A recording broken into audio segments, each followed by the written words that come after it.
తన గ్రామమే తన సర్వస్వం అంటూ తన గ్రామంలో పారిశుద్ధ్య నిర్మూలనకు మొదటి ప్రాధాన్యతనిస్తూ గ్రామం కోసం ఎంతైనా కృషి చేస్తానని అంటున్నాడు కదంబంపూర్ గ్రామానికి చెందిన గోస్కుల సదయ్య.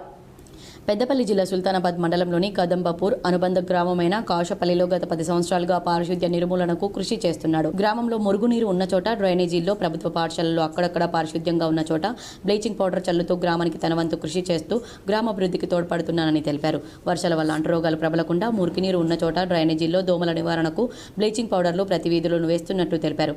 ఇతని కృషిని గమనించిన కాశపల్లిలోని పలువురు గోస్కుల సదయ్యను అభినందిస్తున్నారు.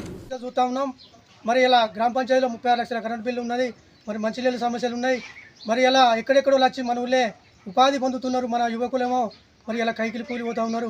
మరి రాబోయే రోజుల్లో వీళ్ళందరికీ మన గ్రామాన్ని పరిశుభ్రంగా తీసుకెళ్తాం. మరి యువకులను ముందుంచే వాళ్ళకు ఉపాధి కల్పిస్తాం. మరి ఊరు బాగుంటేనే ఊరు కోసం, మన ఊరు అభివృద్ధి కోసం మేము ఇటువంటి సేవా కార్యక్రమాలు, ఇటువంటి సేవా కార్యక్రమాలు రాబోయే రోజుల్లో ఇంకా ముందుకు పెద్ద ఎత్తున తీసుకెళ్తామని అందరికీ చెప్పడం జరుగుతూ ఉంది.